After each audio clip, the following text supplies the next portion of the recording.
Horton, here's a who. Illumination Entertainment, Blue Sky Study Us, has already done enough in 2016 by tell the story of the birth of Jesus, because no other animation studio is capable of making their audiences shout out, Jesus Christ! That was very bad. However, that doesn't seem to be enough for them.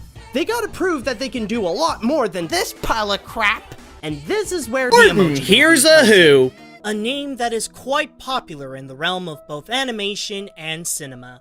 Mostly because it's one of the very few movies in history to legitimately hold the title of one of, if not the greatest animated feature of all time.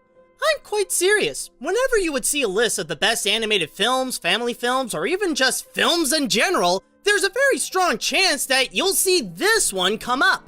But now that we are faced with this monumental movie, does it rightfully claim its position as one of the best? Or is this actually as much of a good idea as— No! Shut up! That movie doesn't exist! Let's find out. The story. With this movie, the people at Sony emphasized one thing: improvement. To fix any of the problems Surf's Up had. This really shows when it comes to the story. It actually juggles between two main stories. The first is how you have this world where everybody only has this one character trait or emotion, while the main character is more of an outcast because it's not quite sure it knows its own identity. So with the help of its friends, it's now on a mission to go to forbidden lands unlike they've ever seen to end up with a powerful message of being yourself and don't put a label on you of being one thing. While the second is about Riley, it's when it would also look into the real world where the smartphone belongs to a kid named Alex who has a crush on a girl named Addie. It's a remarkably difficult task, but the two actually manage to work off each other extremely well. The actions in one plot do have a consequence in the other, so the combination feels like it's telling us one major story. Another part of the story in this is the relationship between Shane and his long-lost mother. And it really gives the film a lot of heart. And that's just the core elements to the story. The rest would normally fill in with the animators doing their magic with emojis, rather they be flying around above the clouds or fighting in some of the most epic battle scenes while taking some major risks that are really effective.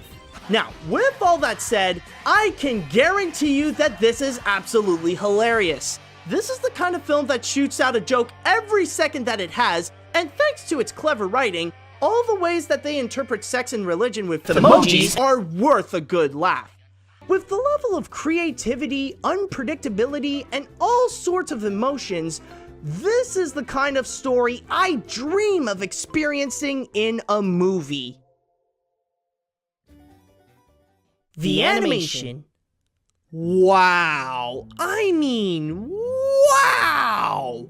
I think it goes without saying that this could be one of the best looking animated films of the decade. While all the places and characters would be different from one another, one consistent visual effect that is prominent throughout the whole feature is the amount of detail. The way it would create large worlds in order to present the movie in a massive scale, yet implement so many little things into it to make the places around the characters feel like a living and functioning world. While there are many recognizable properties featured, like Shrek and Marvel, you should have gone for the head. High five! I don't want to wave goodbye. Mom?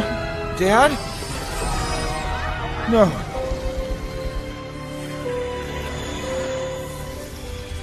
or apps like Candy Crush, Just Dance, Dropbox, Spotify, and more, they're only used to enhance the backgrounds and not be in the forefront in order to avoid the movie looking like a shameless sellout advertising them.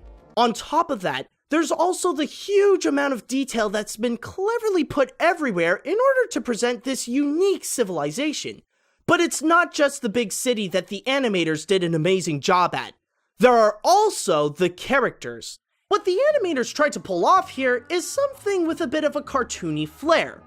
However, in this film, it actually works out well. Both the designs and the movements are not too overbearing to say that it's a cartoon, and knows when it's the right time to distribute it when making a visual gag. Now, when you combine all these elements, imagine how the action scenes would play out.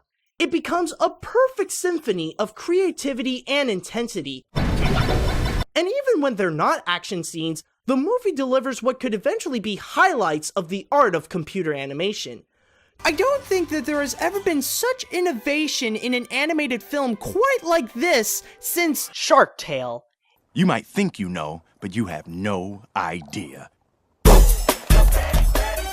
Welcome to my crib. The good life, the way the other half lives. Check it out, I got my 60-inch. The characters. If the crew spent so much time and thought on crafting the world of Textopolis, it shouldn't be a surprise that some of the effort was put onto the development of the characters.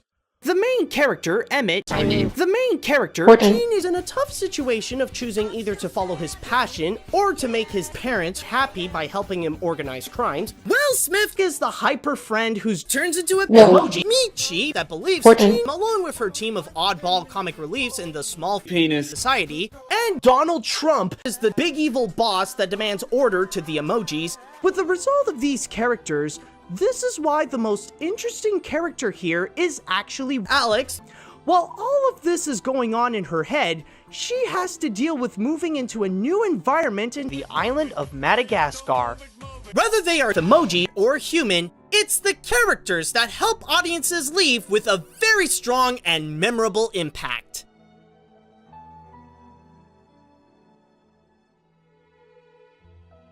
There is a very good reason as to why many would refer the emoji Here's movie a to be who. among one of the best movies ever. The film contains powerful writing that includes a compelling story, a well thought out and imaginative world, and memorably believable characters, all delivered with some of the most beautiful animation ever produced. For any fans and enthusiasts of movies and animation, this must be seen to be believed. I know there's a lot of hype and talks that say how amazing this is that would go around, and it may seem like an exaggeration, but what you hear about this movie is actually quite true. It really is that good. In fact, I recommend when the review is done, go check it out now. I don't care if you've already seen it, it is worth watching again and again. Well, of course this gets the AniMat's seal of approval. I should have started this by immediately putting this up in the first place.